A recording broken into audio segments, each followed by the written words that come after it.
Last year's Conference of the Parties, the UN's annual climate summit, where global leaders come together to commit to certain actions required to tackle the climate crisis, was held in the United Arab Emirates, one of the world's major oil producers. It was presided over by the president of the country's national oil company. There were many, many stories about the obvious conflicts of interest there, including stories that ran on our website at drilled.media. But another issue that came up, which had come up the year before in Egypt as well, was the limited role that climate activists were allowed to play at this COP. As they were in Egypt, protesters at last year's COP were cordoned off to a special designated area far away from anyone who might be bothered by them.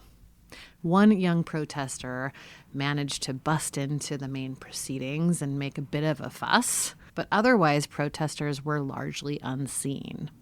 This year's COP will be in another oil state, Azerbaijan. Again, the country's national oil company will be deeply involved, and again, protesters are likely not to be tolerated. Which begs the question, should protection of protest itself be a topic at COP? Can we get real climate action absent real democracy? With all of that going on, it seemed like a good time to bring you this interview that our reporter in France, Anna Pujol-Mazzini, did with Michel Forst, the world's first UN Special Rapporteur on environmental defenders. It's good timing because Forst released today a scathing report on what he's seeing happen in the UK. If you missed our episode on that, it came out last week. Go and listen to it. The UK has moved really quickly to suppress protest and even to suppress what protesters are allowed to say in their own defense in court. Forst is not having it. We'll link to that report in the show notes. The position was created under something called the Aarhus Convention. It's called that because it was adopted in the Danish city of Aarhus. Its official title is the UN Convention on Access to Information, Public Participation in Decision-Making, and Access to Justice in Environmental Matters. It falls under the United Nations Economic Convention for Europe, and it's been ratified by 48 states, including the European Union. As you'll hear in this interview, Forst points out that because it's a convention, there are actual teeth to it, which makes things kind of interesting. Specifically, this new position of his and the convention that supports it creates a pathway for citizens to voice issues that they have with a development that will affect them. It also requires that they be informed about those developments. So whether it's a building project, a mine, oil drilling, really anything that will materially impact their environment, they need to be informed about it and they need to be able to express their opinions on it. It also says that it's not enough for people to be able to voice their displeasure with a particular project. They also need to have a legal pathway to do something about it. In this interview, Anna asked Forst how that commitment jives with the increased repression of climate protests that we've been seeing around Europe, what he and his office might be able to do about that repression, and how he thinks COP should address the rights of environmental activists. They got into all of that and a lot more. I think you're going to enjoy this conversation. I'm Amy Westervelt, and you're listening to Drilled. After the break, reporter Anna Pujol-Mazzini in conversation with Michel Forst. Stay with us.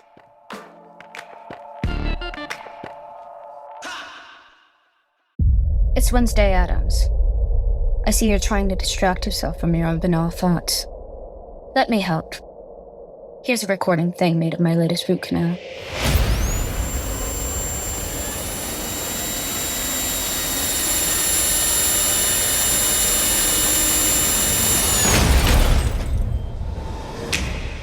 Wednesday, Season 2, begins August 6th, only on Netflix. Hey, it's Ryan Reynolds here from Mint Mobile. Now, I was looking for fun ways to tell you that Mint's offer of unlimited premium wireless for $15 a month is back. So I thought it would be fun if we made $15 bills. But it turns out That's very illegal. So there goes my big idea for the commercial. Give it a try at mintmobile.com/switch. Upfront payment of $45 for 3-month plan equivalent to $15 per month required. New customer offer for first 3 months only. Speed slow after 35 gigabytes if network's busy. Taxes and fees extra. See mintmobile.com. It's back to school season, and Clorox is donating 2 million disinfecting wipes to classrooms across America. Because back to school means things can get a little bit messy. Just ask kindergarten teacher Miss Gibson.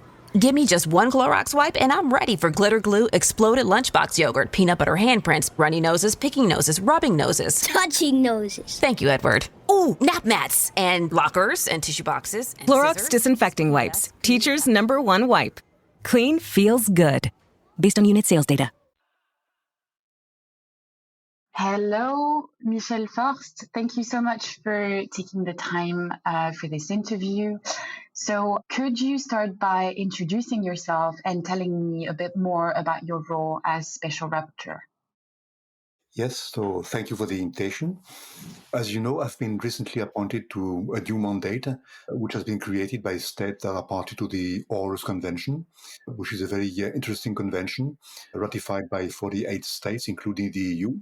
Based on 3 pillars. The first is access to information, meaning that in any country which is part of the convention, when there is a project that would affect the environment, then those who might be affected should be properly informed by the state in any language that is accessible to the public. The second pillar, which is complementary to the first, is the obligation for states to also consult communities, families, people who are affected by this project, and they would have a right to say anything on the project, including the right to say no. Doesn't mean that they could block the project, but at least they could express themselves and say that they don't agree with the broad project.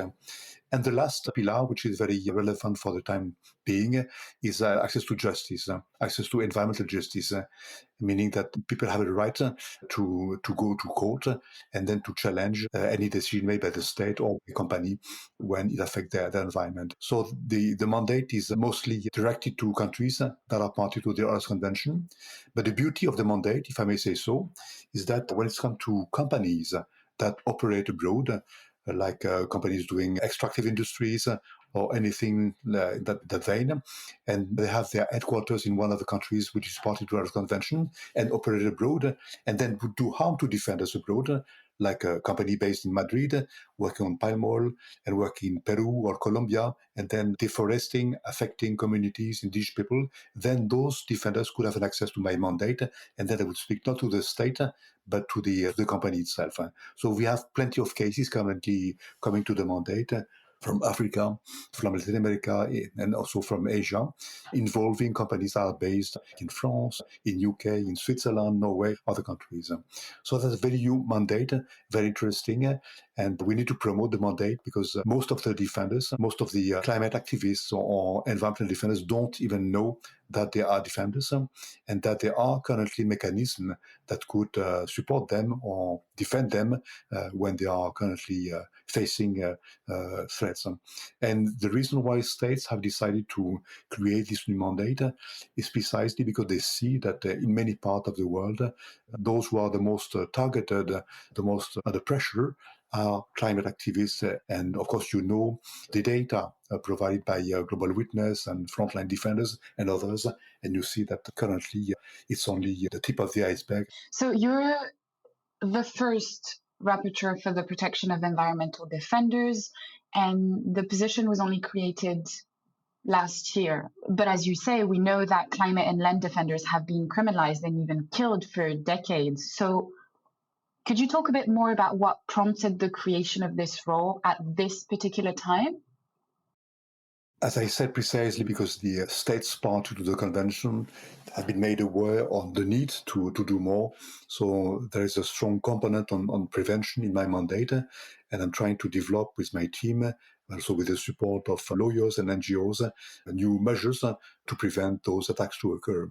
The difference between this mandate and other UN mandate is that while other mandates have been created by a resolution adopted by the Council in Geneva, by the UN Human Rights Council, this mandate has been created within a legally binding instrument, the convention, which has huge implications in the months to come or years to come. The fact that there is a mandate created in a legally binding instrument has huge implications for states, but also for companies, because companies that are currently in one of the countries that are party to the convention are also legally binded by this new mandate. And so the fact that the mandate is legally binding, what does that give you the tools to do to protect environmental defenders? It gives more pressure to the mandate. When I'm speaking with ministers, traveling to countries, when I'm sending allegation letters to countries, drawing the attention on the fact that defenders are being threatened or under attack, then the fact that the mandate is granted legally reinforces the dialogue with the state, because they know that it may have implications. Like, for instance, if one state would not fulfill the recommendations expressed by the mandate, then there would be also possibilities for the other parties to the convention to request the withdrawal from the states from the convention, which in terms of international diplomacy have quite a number of implications. Could you imagine UK or France being expelled from one of the most relevant convention on environment? That would be complicated for them to face things.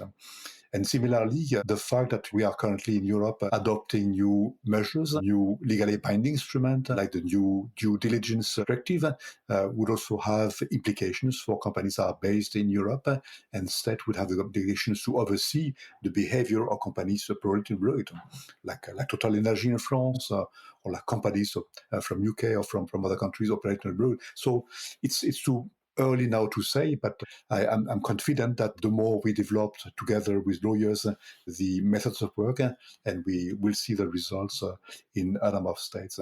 Could you maybe give us an overview on what the situation looks like today in the world for environmental defenders and how it's evolved in the past years? Yes, you know that in the past I also had another mandate. I used to be the UN Special Rapporteur on Defenders. And when I started with this mandate, it was in 2014.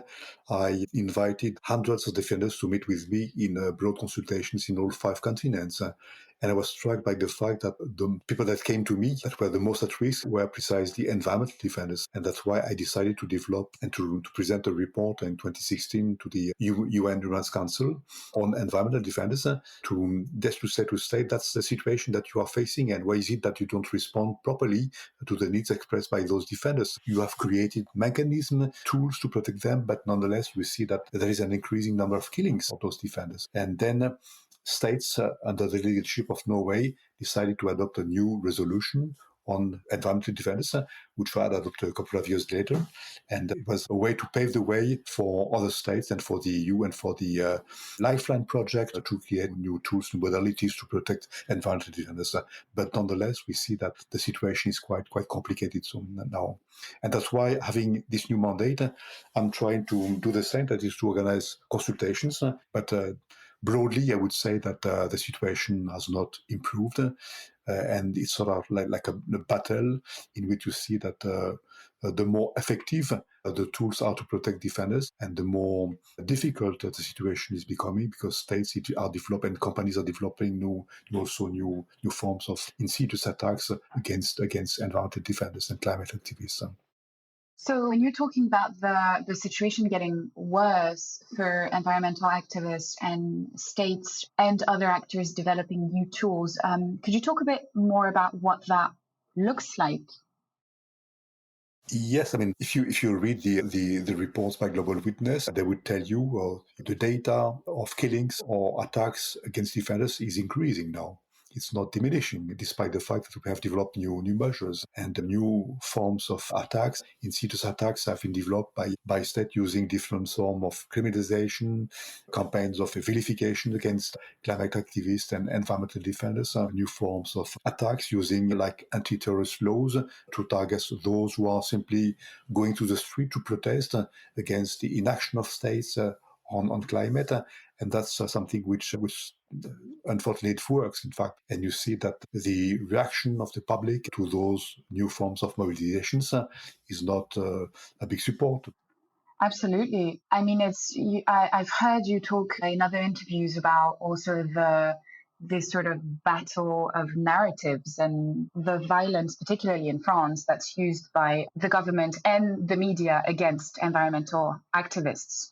So I'm really interested to get into that a bit more. What would you say is driving this increase in the criminalization of environmental defenders, particularly in Europe, which your mandate mostly covers? Are there special interest or interest groups lobbying for these changes?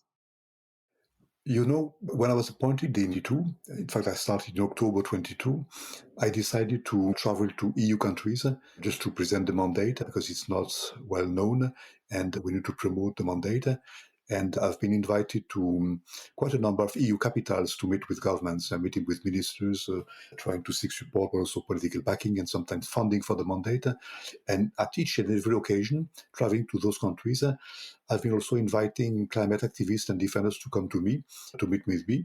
I've been asking organizations to set up meetings to discuss the situation in countries, to see what is the level of attacks in countries. And I've been impressed by the fact that what came first was civil disobedience and climate activism. In fact, meeting with Greenpeace, meeting with other organizations, Dernière Réservation in France or other countries they have similar organizations, they all came to me saying that we see that currently there is a huge pressure on us.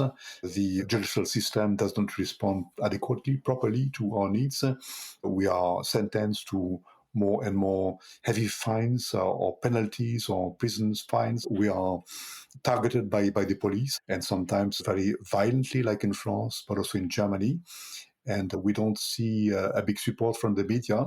The media are only reporting on actions taken, but they never speak on the causes of the action. That is why we are going to the street to demonstrate.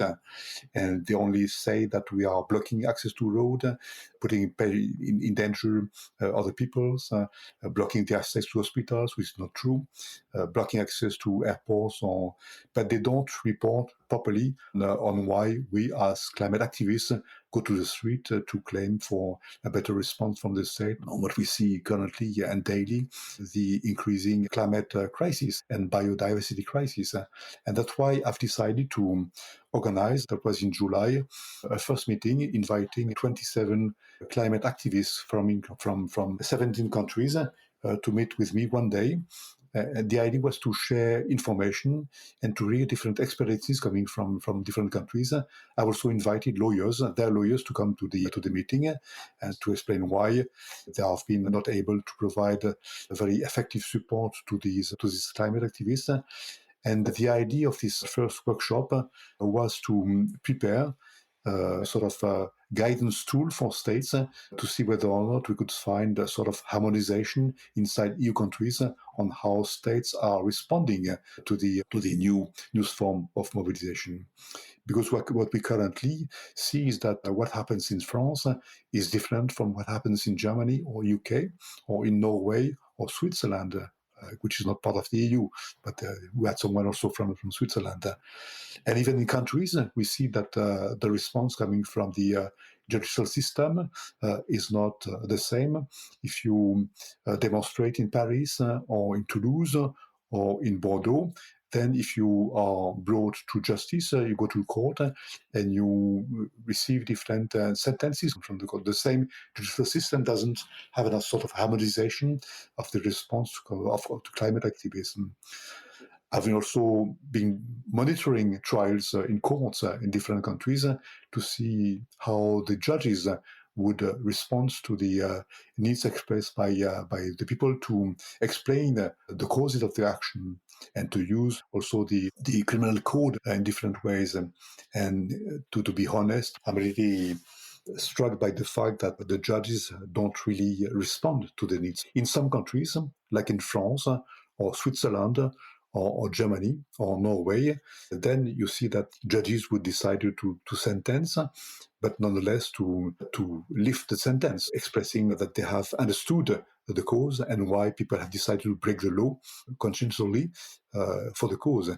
But nonetheless, what is not relevant is that in a continent or in a group of countries like the EU, the response coming from the judicial system is different, which is not acceptable. In fact, currently, UK and Germany are the two countries that are the most difficult for climate activists and those who are using civil disobedience. And it has, in those countries, but also in other countries, a deterrent effect, meaning that people are sentenced to heavy fines, and so they would decide not to continue their action. They would decide to withdraw from the organizations. So it works from the side of the governments. The more important the fines are, penalties, then the more people would decide to withdraw from organizations and would not decide to continue the fight. That's so interesting. I mean, I wonder what has changed, at least in Europe, in the past few years to pave the way for that increased criminalization and repression of environmental activists. And I wonder if you've heard of particular political groups or interest groups or sort of companies pushing for that repression in order to protect their interests. Well, in fact, the reason why we see such an increasing number of forms of mobilization in Europe is that young people, the new generation, are currently the most active and see that their future is in danger, in fact. And that's why they are going to street to demonstrate and using civil disobedience as a means of action. But on the other side, the reaction from the states is quite different. I don't know, but probably companies would talk to each other. In fact, that's clear. And I know that governments are currently also discussing what's happening in their countries, comparing situation, comparing the response from the judicial system to those new forms of mobilization. But we don't have concrete elements to elaborate on this. We know that some companies are putting pressure in UK on the government. We know that companies are putting pressure in France, like Total Energy and others, on the government to respond to the attacks coming from those activists against those companies. But I cannot confirm that there are currently sort of European mobilization from companies or a network of companies that would decide to lobby in Europe, in the EU or at national level, at domestic level, against those new activism. What I see is that on the media, you see more countries, people using those new forms of mobilization, blocking the streets, throwing paints in museums, or blocking access to roads. And they see that it draws the attention of the public and the media. But at the same time, they complain that the media do not report adequately. They don't explain the causes. So it's sort of a battle which is ongoing in countries in Europe.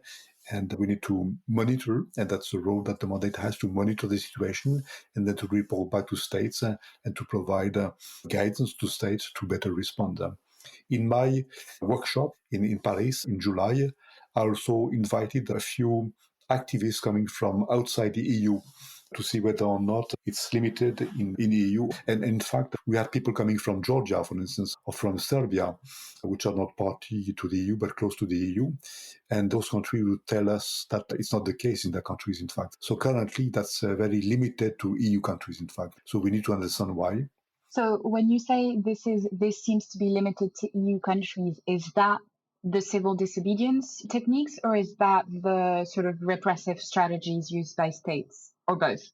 Both, because of course, using civil disobedience is a form of action that is used mostly in EU countries. While in Denmark, for instance, I was struck by the fact that traveling to Denmark, having organized a meeting with climate activists in Denmark, the first thing that they asked me that was to leave my computer and my telephone outside of the room, because they say we are under surveillance and we are taped, in fact.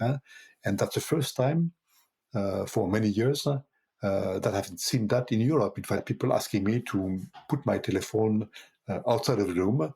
And when they came to Paris to my meeting, they say the same. So we decided to leave all telephones outside of the room. Wow.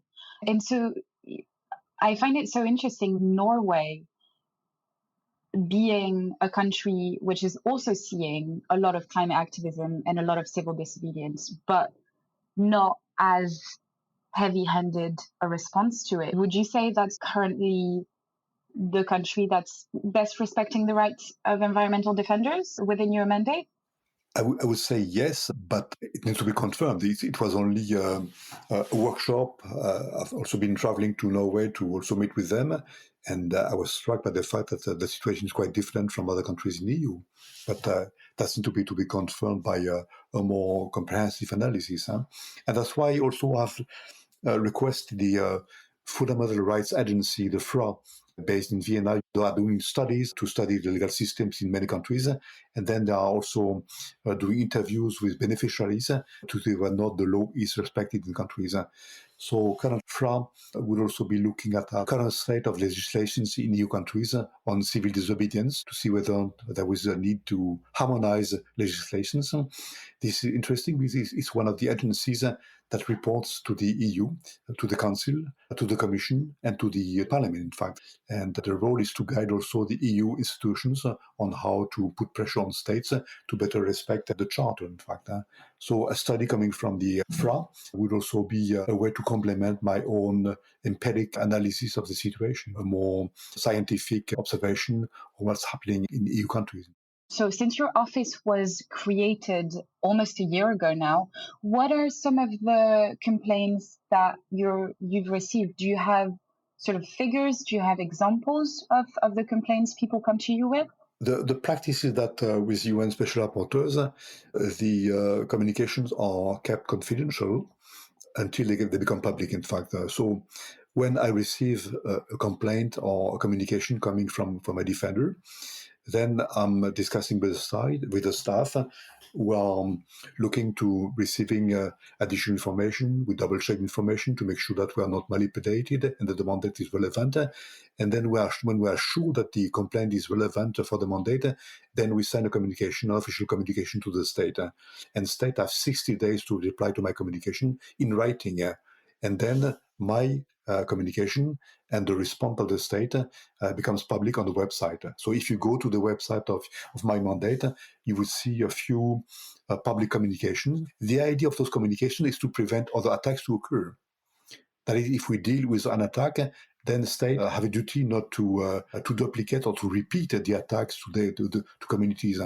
So the idea is to make sure that those communications will be a way to prevent attacks. So just have a look. I will send you the link to those communications. So currently we're receiving communication coming from climate activists complaining that they have been arrested, brought to justice, that the justice system doesn't fulfill the international obligation of the states, that states have ratified convention that they don't respect. We see also receiving communication coming from defenders in Latin America, having been attacked by companies based in one of the countries that is party to the Arles Convention.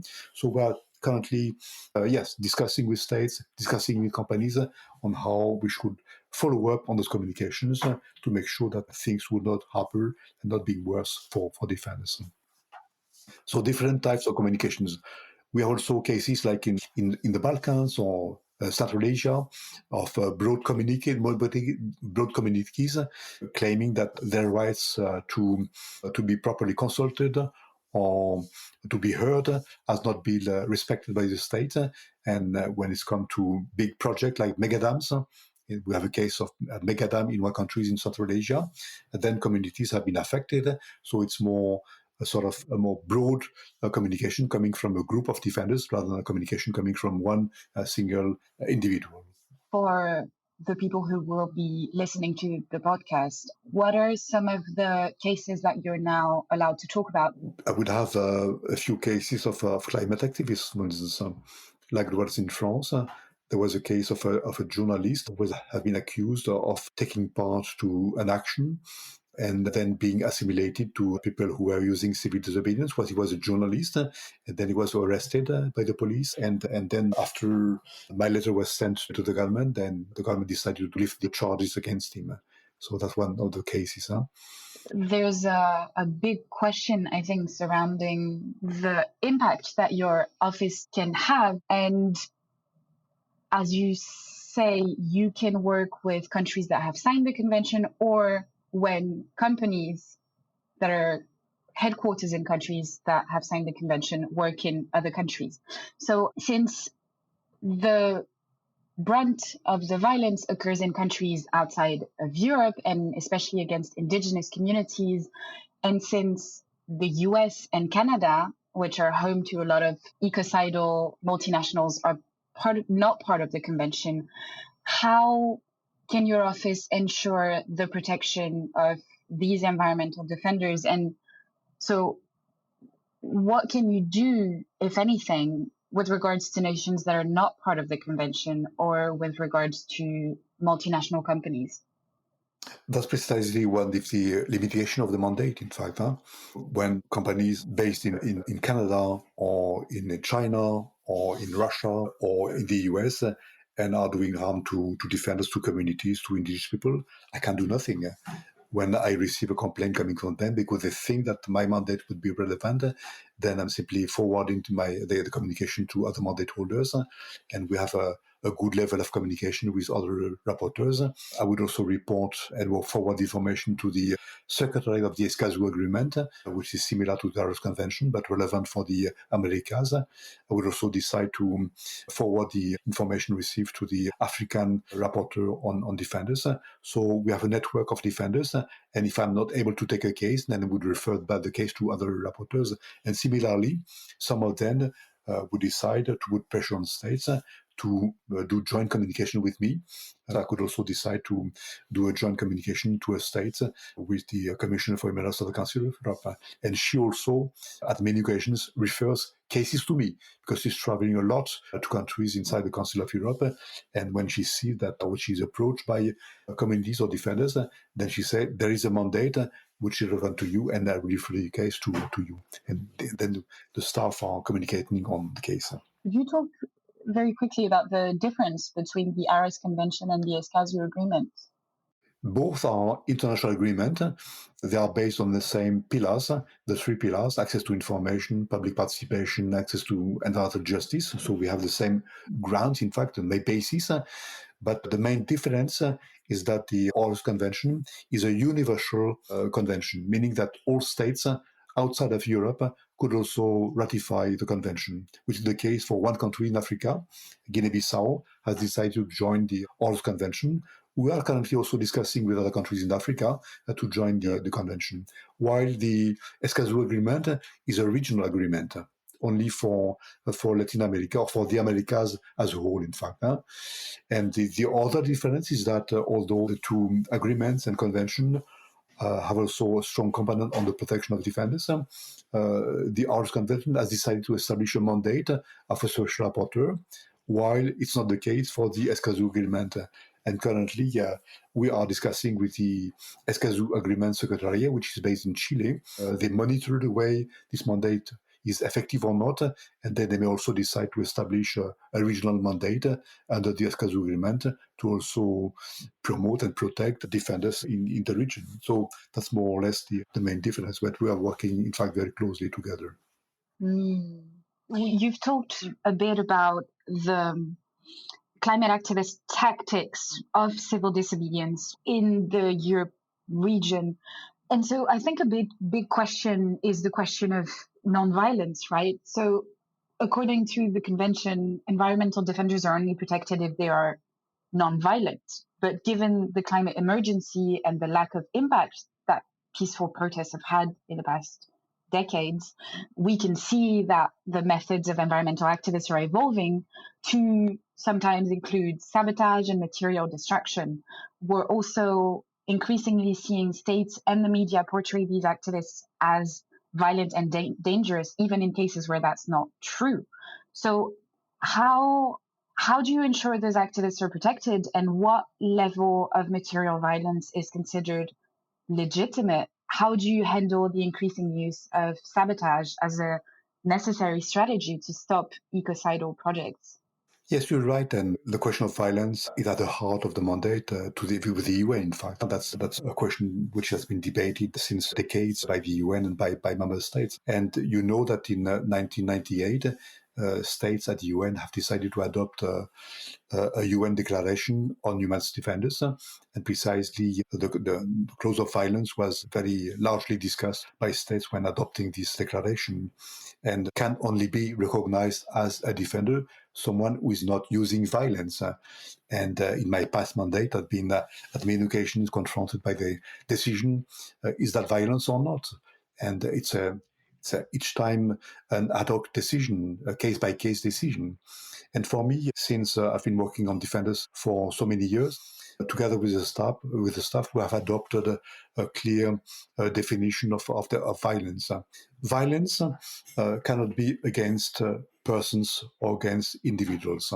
Like, for instance, if you go to a rally or demonstration in the streets, you are throwing stones to police officers. That's for me violence.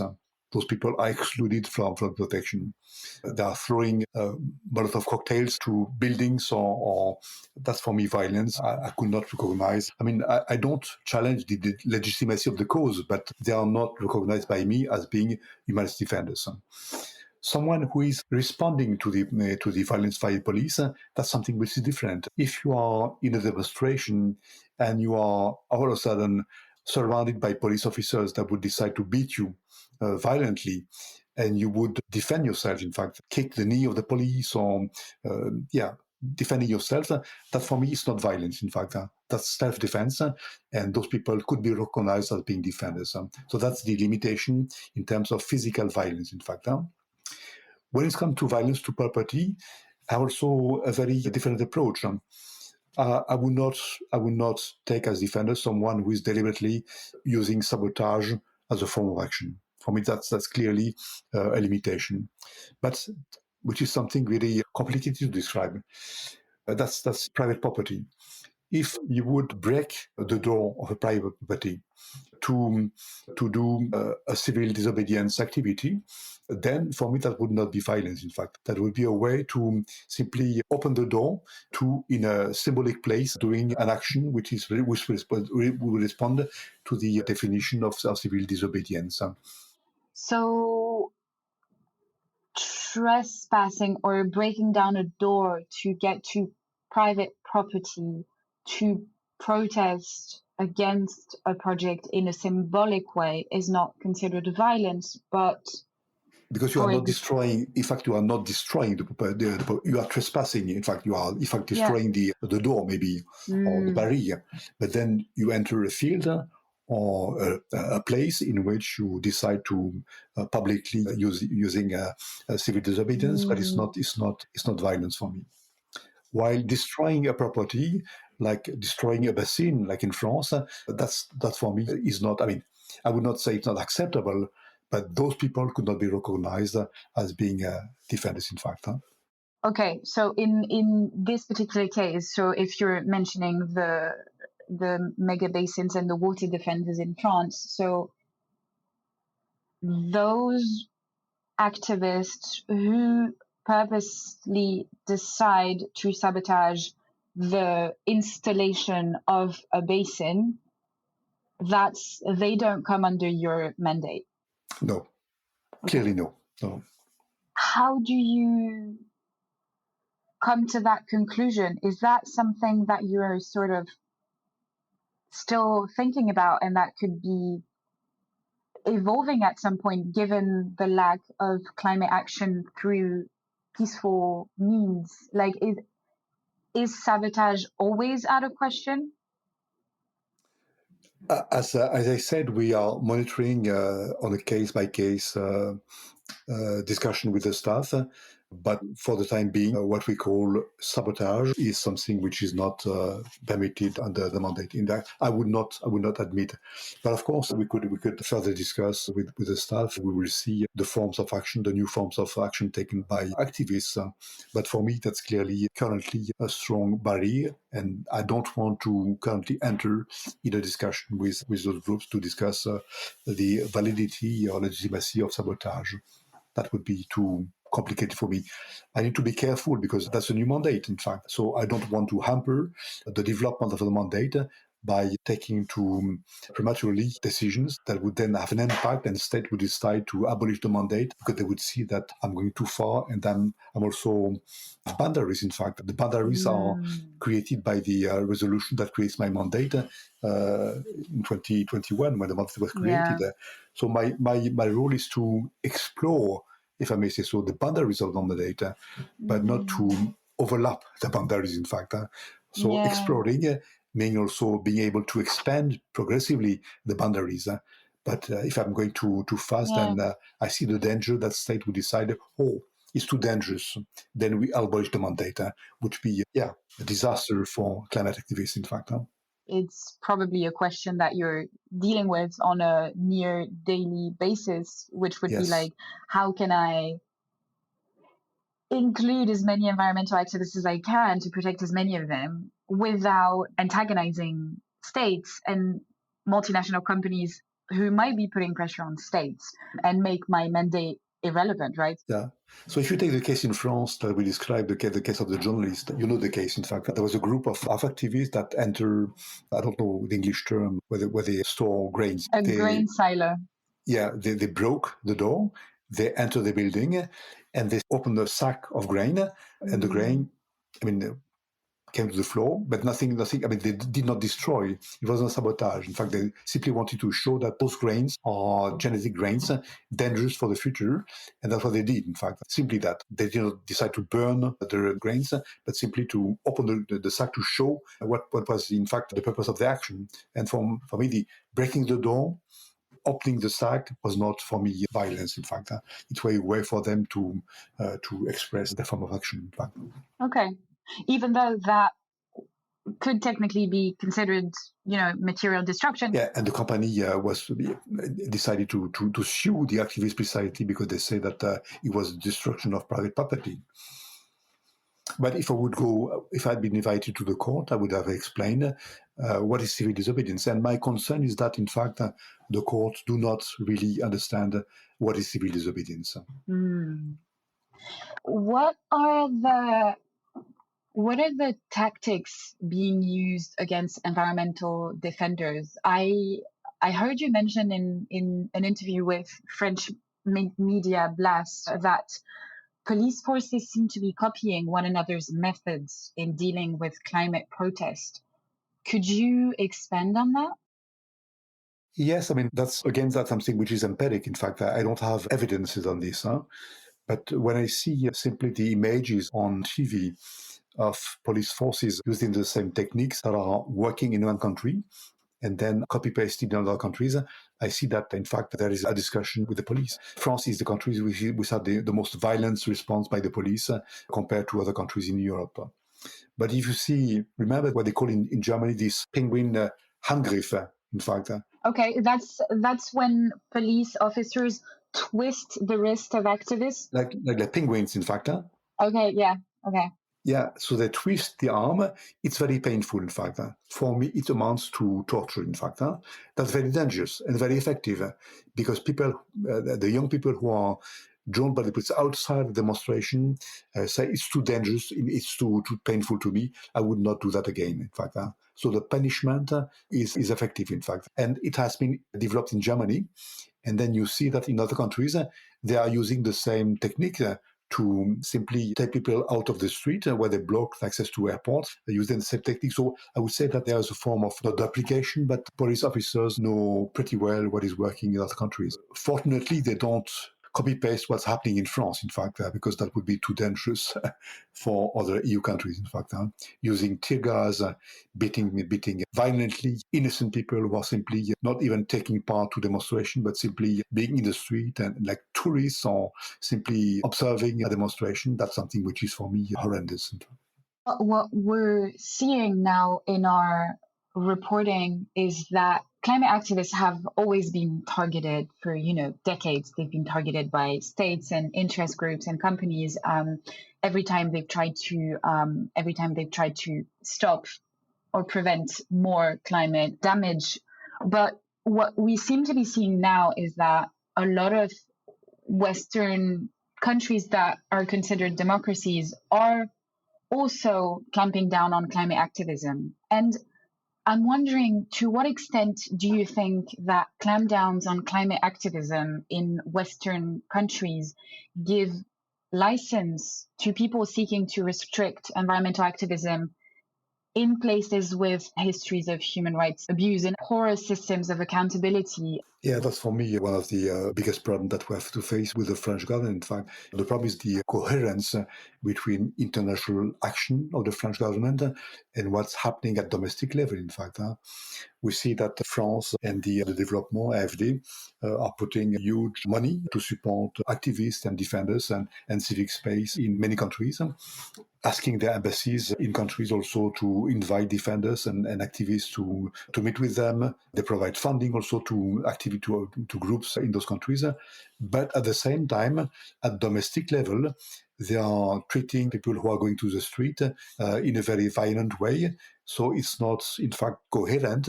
And I see that speaking to other governments in Africa or Latin America, then when they discuss with the embassies, they sometimes refer to the fact that look at the picture that we are seeing in our TVs on how you respond to demonstration in your country.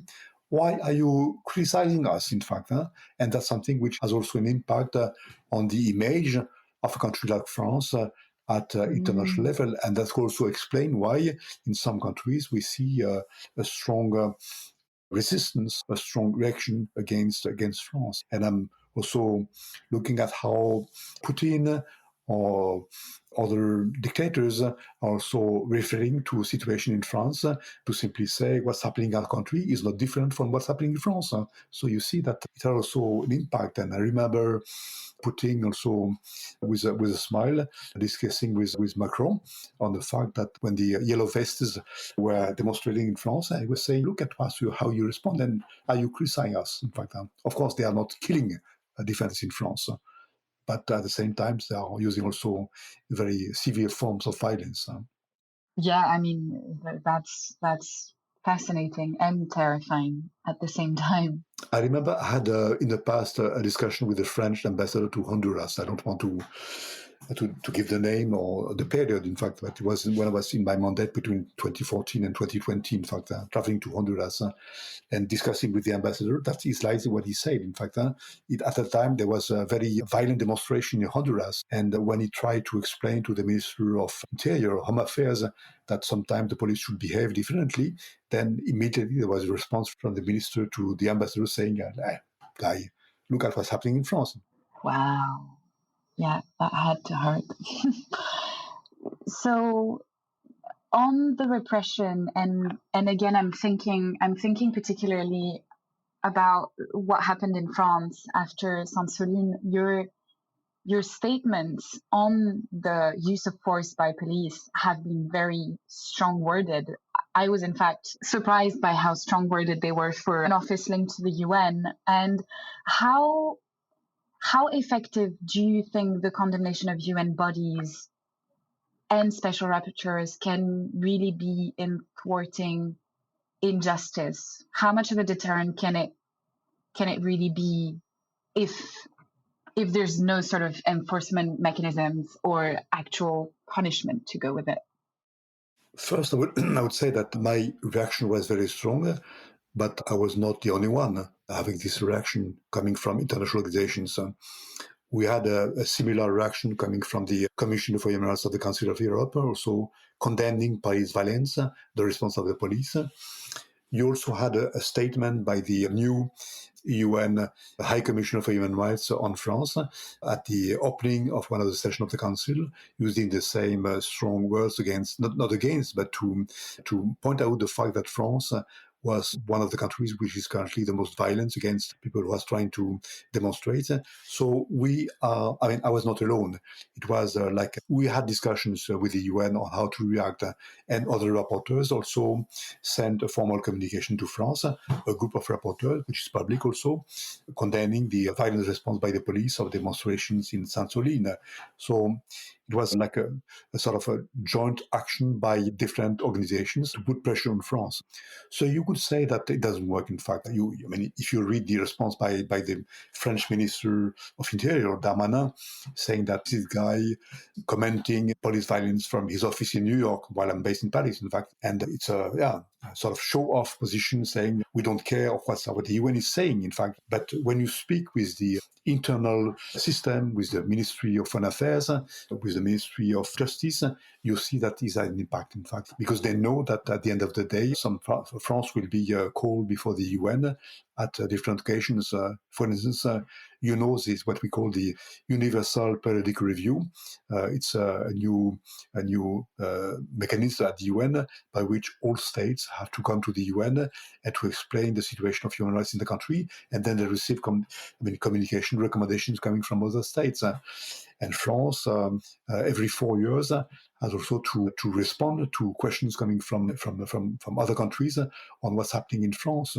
So it has an impact because they don't want to hear strong condemnation coming from other states because it has an impact also on the reputation of France. So I'm sure that publicly, again, that's the response of the minister, but at the same time, instructions have been given to ambassadors to monitor what's happening at the UN, to prepare the next phase of France examination before the UN Human Rights Council. So I'm sure it has an impact. I'm not able to measure the level of the impact, but I'm sure that it has a positive impact. Strong public statements from the UN and from the Council of Europe on France have an impact because France is one of the 5 countries members of the Security Council of the UN. So they have also a duty and obligation to be coherent, which is not the case so far, but they have an obligation to do that. Okay, let's talk about the situation in France in more detail. So can you tell me from your perspective what the situation has looked like in France recently when it comes to the rights and the protection of environmental defenders? I would say two different situations, in fact. At the level of the Aarhus Convention, in addition to the mandate of Special Rapporteur, you also what we call the Compliance Committee. The Compliance Committee is there to look at how France would comply with all the provisions of the Convention. And anyone has the possibility to put a complaint before the Compliance Committee. It's more broadly on lack of access to information or lack of public participation.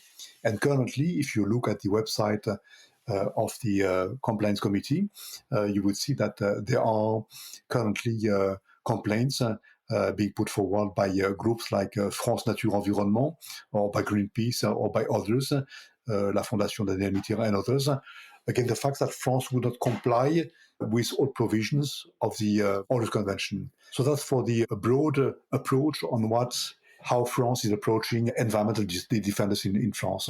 It's not individual cases, but it gives you a good idea on what's happening at the level of the compliance with the main provision of the convention.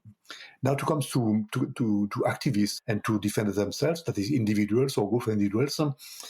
Since I've been appointed, I've been approached by many groups, in fact, in different places in France, from Brittany to Toulouse in the south of France, from the north of France to Strasbourg, on different topics related to environmental situations or climate activists, in fact, people who are demonstrating against a new installation or a new project, up to people who are simply trying to block an access to airports or to roads because they want to publicly express their opinion on the inaction of the government on climate. So different types of situations. And what I've been seeing and sometimes monitoring myself, because I've been also traveling to meet with them and to see situations, monitoring demonstrations, monitoring trials in court also. That's the situation is not improving currently. And as we said from the beginning, the sometimes concerted campaigns of vilification by public officials have also a great impact, which is very unfortunate on the public opinion. When you have a minister and then a prime minister and then public officials and members of parliament calling those people eco-terrorists or simply terrorists or comparing them to Taliban or to violent actions, then it's not only people who are under pressure, but the cause for which they are fighting, which I mean, we'll have a poll on this in the coming months is to see the impact of public vilification by public officials on the way the French opinion might be manipulated on climate. But it has clearly an impact on the way the population is perceiving those forms of activism. So the situation is not, for me, a model in France from the response of the police, which is one of the most violent in Europe, and the response of the judicial system, which is not coherent at all. We have an issue in France with climate activism and civil disobedience.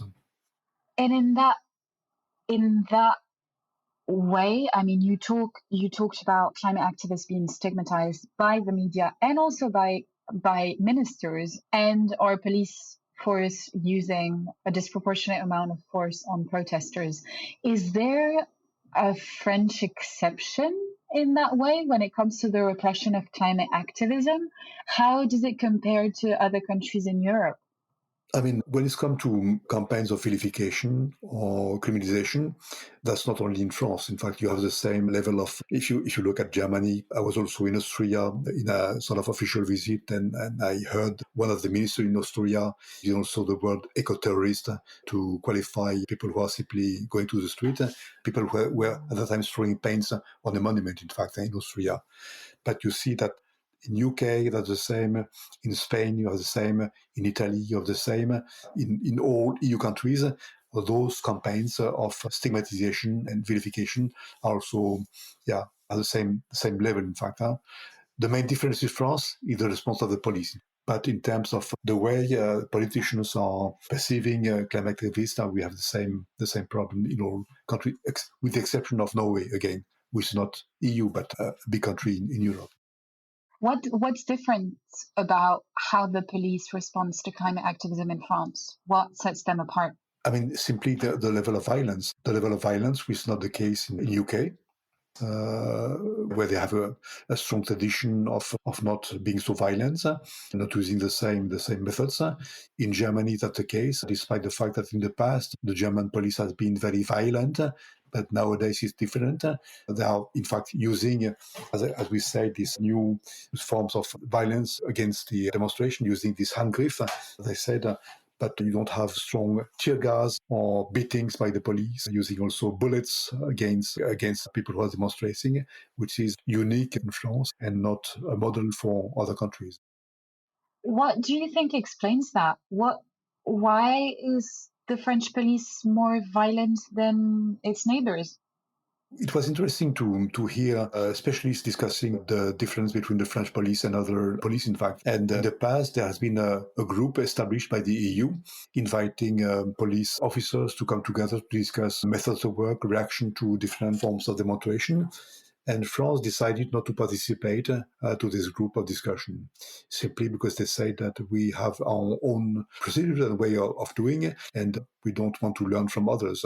So they simply refused to discuss with others, while others coming together decided to adopt new modalities of action and to take the best from the best of the police officers in other countries. And France was different, decided not to take part into those discussions. I don't have the name of the group of discussion, but if you look into Google, you would find this. And if you listen to specialists of the police in France, they will also explain that were a situation by which France would decide to go alone, saying we have own efficient tradition. Okay, wow. And in terms of, so you're saying they're also quite unique in the amount and the strength of the weapons they're using against protesters, right? Like rubber bullets, like grenades de désencerclement, like. Yes. Mm-hmm. Yeah.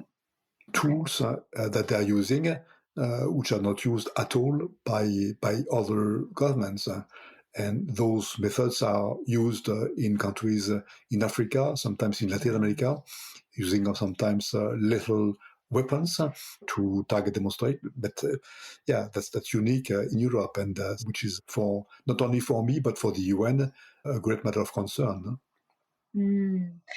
I'd like to go back to October 2022. So you've just sort of started as UN Special Rapporteur on environmental defenders, there's a first major protest against water basins in Sainte-Soline, and our Interior Minister, Gérald Darmanin, labels climate activists eco-terrorists. How do you feel? I mean, I feel not well at all, because I still had with me the image of what is terrorism, in fact. The image of people who have been brutally killed in France by terrorists, and comparing people who are simply and non-violently going to the street to demonstrate for a better future for our planet to terrorists. That, for me, difficult to understand.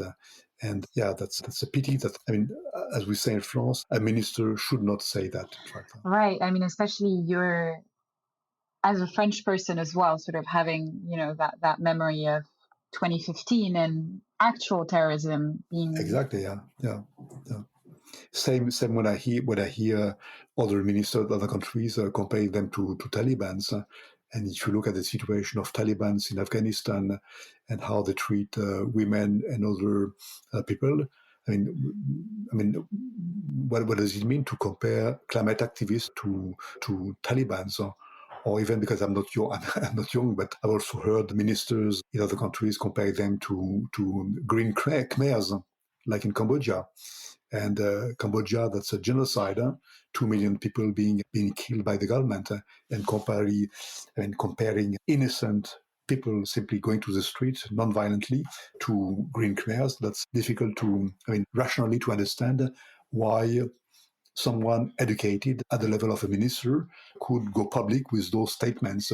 That's simply not easy to understand for me and for others, in fact. And so, sticking to that topic of defamation campaigns, you mentioned in another interview that as a UN Special Rapporteur, you were particularly targeted by French politicians for, I think it was probably denouncing what had happened in Sainte-Soline, but that people were sort of calling into question your office. Yeah, I was not targeted. I was simply mocked by a minister and by others, saying by that, why is it that this guy based in New York would comment simply on the basis of videos what's happening in Sainte-Soline. But it was not really a campaign of defamation or campaign against me. In fact, simply a minister mocking me. While at the same time, he was not there as well. He was in his office, this minister, also looking at videos of what's happening in Sainte-Soline. So he also commented from his office while he was commenting from my office, in fact. So just to compare. Is that a first for you as a UN Special Rapporteur, being mocked by a government minister? I mean, that seems... No. Okay. Because that seems like quite a great length to go to discredit the UN. No, that's a I would not say a common practice, but I've been also in the past, but in other countries, in fact, like for instance the case of Azerbaijan, doing an official visit to Azerbaijan, but it's interesting to compare Azerbaijan to France. In fact, the vice president of Azerbaijan saying that Mr. Ford should be of Armenian origin because he was so violent against our country. And of course, I'm not at all Armenian, but hearing a vice president trying to defame me that's but interesting to compare reaction by Azerbaijan and reaction by a French minister, in fact. We're the same in Colombia, Honduras, Peru, and that's when you are going public on what's happening in a country as a UN official. You are used to receive that sort of response. Yeah. After the water protests at Sainte-Soline, you and other officials came together to say that the response of the state and the police had been largely disproportionate. How did you come to that conclusion? And can you tell me a bit more about what happened at Sainte-Soline from your perspective? Yes, simply, I decided to interview eyewitnesses, and journalists, but also people who were there. I had a meeting with members of the EU Parliament that were in Sainte-Soline also to discuss with them what's happening. I also looked at many videos from the media on the response of the police on the violence. And when I decided to comment and say that it was disproportionate, it was based on my interviews and my monitoring of videos. And I remember very well one of the videos showing a high-rank official, a gendarme français, looking from the hill, saying they have thrown tear gas to the wrong part of the demonstration, while people who were targeted were not the people who were violent. But I mean, it was not well prepared. I've heard you speak about the FNSEA before, and sort of also their actions to impede freedom of speech of climate activists. Can you talk a bit about the political and corporate interest that you're seeing behind the violence against climate activists in France? Yes, what I meant raising the situation of the FNSEA in France is that it's difficult to understand when you compare two types of action using the same methods to see that climate activists would be immediately put in question by the police or by the justice system, being brought to justice.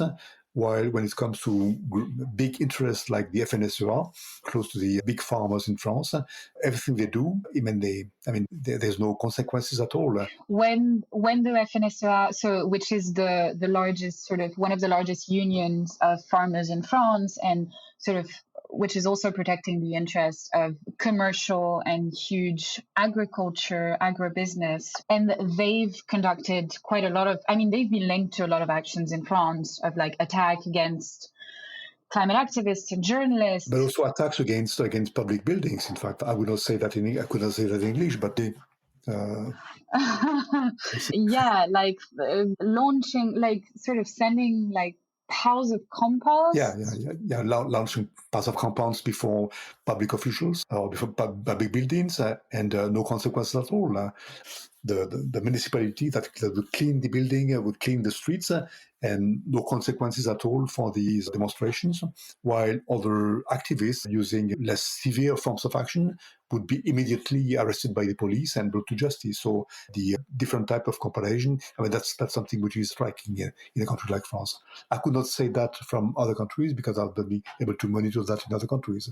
But in France, that's the case. Strong commercial interest also have an impact on the way the French officials are reacting to the mobilization of climate activists. Because they see that in the case of the mega bassins, if the system would not allow any more mega bassins to be constructed or built, then it was an impact on the agriculture in France. Just a last question. You mentioned COP at the beginning of this interview. Do you expect the persecution of climate protesters to come up at COP, or do you plan to push for that to happen? We don't expect during the COP climate activists to be punished or to be persecuted. What we expect is that many of them would not be allowed to travel to Dubai for obvious reasons. It was also the case in Sharm el-Sheikh in Egypt the last time. So that's one of the first. But the main concern that I have together with a group of NGOs is that climate action is not only a matter for governments.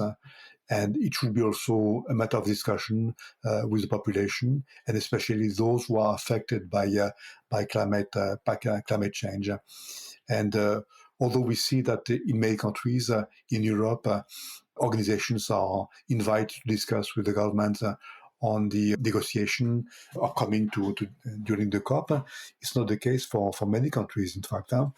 And what we want to achieve is a better understanding on why is it important for all governments to invite to the table those who are affected by climate change. And not only to invite them to be part of formally the delegation and to have one or two of them as a sort of alibi in the delegation, but to discuss more in detail the outcome document prior to the conference, and then after the conference when it comes to the implication and the inaction in the countries. Yeah. To come back to the protection of environmental defenders, in what ways could these international climate negotiations be leveraged for the protection of protest? I mean, we know that this is always mentioned at COP, but will you push for some sort of like official inclusion in commitments, for example, particularly in the context of the UAE hosting the COP? Yes, since the Paris Agreement, we see that climate defenders, environmental defenders are mentioned in the outcome documents. They are simply mentioned in the first part of the document. But in the operative part, which contains decisions by the COP, they are never in fact mentioned. In fact, so what we need to achieve is more concrete commitments by states, not only to include strong wording on defenders in the outcome documents, but concrete commitments by states to do more on defenders. Because we see, and that's how we started the interview, that in so many countries, they are the most at risk. And in the context of the COP meetings, that's the place where those things have to be discussed, but not only discussed, but also concretely, discussions should lead to concrete decisions by states to better protect defenders, but also to prevent the attacks, in fact, to occur in countries. So we are working together with a group of NGOs on different options, possibilities to achieve that goal. Yeah, so that's something that you're going to push at the next negotiations. Yes. Yeah. Okay. Brilliant. Thank you so much for taking all of that time to speak to me. I know that was a long interview, but there are so many things to talk about. Is there anything that I didn't ask you about that you'd like to say? Maybe I just would like to briefly comment on my definition of civil disobedience, which is something that I'm trying to promote when I'm monitoring a trial in France or monitoring a trial in Germany. In fact, so that judges will understand that civil disobedience, in fact, is covered by international human rights law. And they sometimes ignore that this is the case. You have clearly a definition, but clearly a statement by the Human Rights Committee, UN Human Rights Committee, commenting on public demonstration and saying that civil disobedience is covered by Article 21 of the International Covenant on Civil and Political Rights. And for me, civil disobedience responds to four criteria, in fact. It should be first, public. It's not be in one apartment or a flat. It should be public, just to show that there's a cause behind. The second element is that the people who are participating to civil disobedience activities should understand that they're breaking the law. They are prepared to face a trial before the justice system. The third element, it should be non-violent. And we have largely discussed my approach to violence. And the last element, it should be to fight for a cause, that is to abolish a law, to abolish a practice, to abolish a civil sort of a public policy, which might be dangerous or contrary to human rights standards. And when those four elements are contained in an action of civil disobedience, for me, they should not be punished by the law. But the justice system should understand that it's covered by international human rights law, and that's not the case currently, and that's a pity. That's it for this time. Big thanks to Anna for bringing us this interview. She'll be back soon with an episode on how climate protest is being repressed in France, so stay tuned for that. Drilled is an original Critical Frequency production. This episode was written and reported by Anna Pujol-Mazzini. Our senior editor for this season is Aline Brown. Our senior producer is Martin Zaltz-Ostwick, who also does our sound design, mixing and mastering by Peter Duff. Wudan Yan is our fact checker. Our artwork is by Matt Fleming. Our First Amendment attorney is James Wheaton. The show was created by me, Amy Westervelt. You can find related videos, photos, and print stories for this series, along with all of the documentation we have to go along with it at drilled.media. You can also sign up there for our weekly newsletter. We round up the top 5 stories on climate that you should be reading each week and include some analysis of various trends. It never takes more than 10 minutes to read, and people tell us it helps them stay on top of climate info without getting overwhelmed by the fire hose of stories. You can also find us on Twitter at We Are Drilled and on LinkedIn under Drilled Media. If you'd like to support the podcast, leaving us a rating or a review actually really helps us find new listeners. You You can also support us financially by becoming a subscriber, either to the newsletter or to the podcast on Apple, Spotify, or Patreon. Paid subscribers get access to ad-free episodes, early release episodes, and bonus content. Thanks for listening, and we'll see you next time.